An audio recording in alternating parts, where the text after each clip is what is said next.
Namun, satu hal yang perlu kita pahami bahwa kehidupan kita di dunia ini akan selalu berjalan seimbang.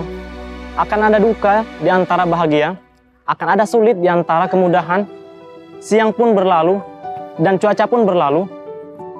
Roda akan terus berputar. Semua itu adalah keadaan-keadaan di luar daripada kendali kita sebagai seorang manusia biasa. Bahkan Rasulullah SAW pun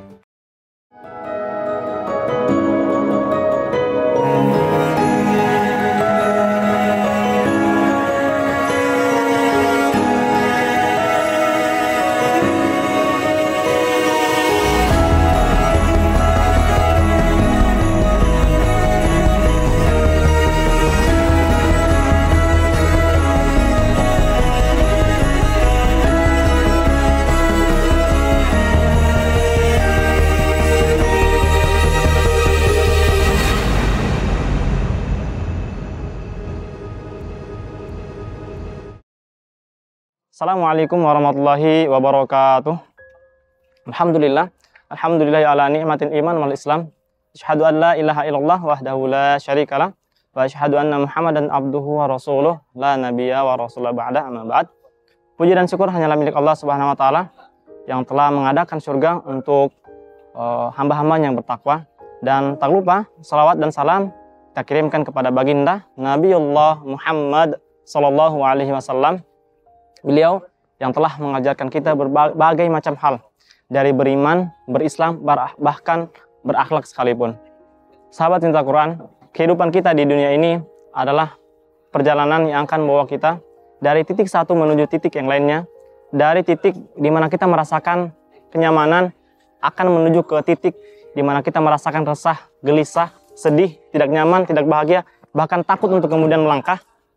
Namun, satu hal yang perlu kita pahami bahwa kehidupan kita di dunia ini akan selalu berjalan seimbang. Akan ada duka di antara bahagia, akan ada sulit di antara kemudahan. Siang pun berlalu dan cuaca pun berlalu. Roda akan terus berputar. Semua itu adalah keadaan-keadaan di luar daripada kendali kita sebagai seorang manusia biasa. Bahkan Rasulullah SAW pun sebagai sosok manusia yang sempurna, sebagai sosok manusia yang dicintai oleh Allah Subhanahu wa taala, Sang Maha Cinta, di dalam kehidupan beliau tidak selamanya merasakan kebahagiaan. Ada kalanya Rasulullah SAW merasakan kesedihan, keterpurukan. Namun, sedihnya Rasulullah SAW berbeda dengan sedihnya kita di zaman sekarang.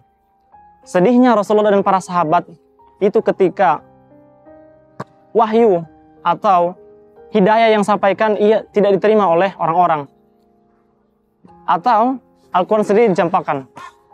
Namun berbeda dengan kita di zaman sekarang, sedihnya kita di zaman sekarang pada umumnya hanya karena melihat orang-orang pada sukses.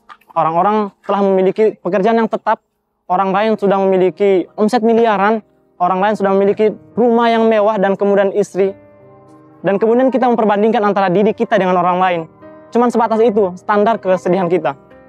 Padahal tidak semuanya, padahal kesuksesan, omset yang besar, miliaran, dan berbagai macam kenikmatan lainnya, itu semua tidak ada artinya ketika kita tidak membarenginya dengan keimanan. Ada orang yang berkata bahwa kalaulah aku diberikan kenikmatan, maka aku akan bertaat kepada Allah Subhanahu wa taala.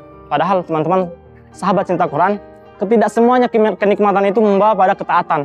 Ada kalanya kenikmatan itu membawa pada keterpurukan dan kehancuran. Kita bisa belajar dari kisah Qarun yang Allah kisahkan dalam Al-Quran surah Al-Qasas, bahwasanya Qarun adalah seorang yang memiliki harta yang berlimpah dan kemudian merasa bahwa dirinya lah yang hebat sehingga bisa mengumpulkan harta yang banyak bukan karena dari pemberian Allah. Maka sahabat cinta Quran, bagaimana respon Allah? Maka Allah Subhanahu wa taala meratakan, beruntukan segala kenikmatan yang didapatkan oleh Qarun. Itu semua dijelaskan dalam Quran surah Al-Qasas. Maka teman-teman sekalian, sahabat cinta Quran, maka kita tidak perlu bersedih ketika kita tidak sesukses orang lain. Kita hanya perlu melatih diri kita untuk bersyukur atas segala nikmat yang Allah berikan kepada kita dan bersabar atas kesulitan yang Allah timpakan kepada kita. Karena pada hakikatnya kita tidak bisa memilih antara diberikan kenikmatan atau kesulitan, tapi kita bisa memilih menjalaninya dengan keimanan atau tidak. begitulah dunia ini, begitulah kehidupan.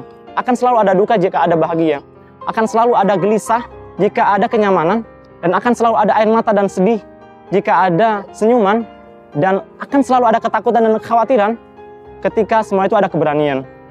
Maka kapan semua itu akan berlalu? Kapan air mata kita akan mengering, kesedihan akan berlalu? Kapan semua itu akan berlalu? Air mata mengering, kesedihan berlalu, bahkan takut dan kekhawatiran kita itu sirna. Maka Allah Subhanahu wa taala menjawab semua pertanyaan itu dalam Quran surah Al-A'raf ayat 49. Udkhulul jannah wala khaufun 'alaikum wala antum tahzanun.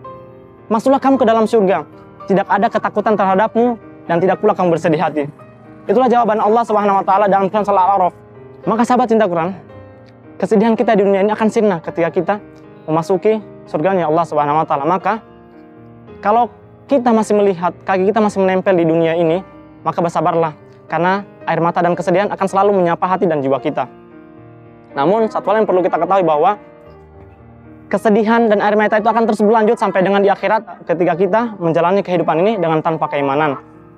Tentu kita tidak mau kesedihan ini akan berlanjut sampai di akhirat. Maka cukup bagi kita menjalani kehidupan ini dengan keimanan dan membayangkan surga di depan mata kita agar kita dapat bersabar menjalani kehidupan ini dan selalu istiqomah di jalan Allah Subhanahu wa taala. Dan ingat bahwasanya kita tidak akan selamanya berada di dunia ini, akan ada kalanya kita kembali ke kampung kita yang sebenarnya, yaitu akhirat, dan semoga kita pulang dengan bahagia. Wa akhiru da'wana walhamdulillahirabbil alamin. Assalamualaikum warahmatullahi wabarakatuh.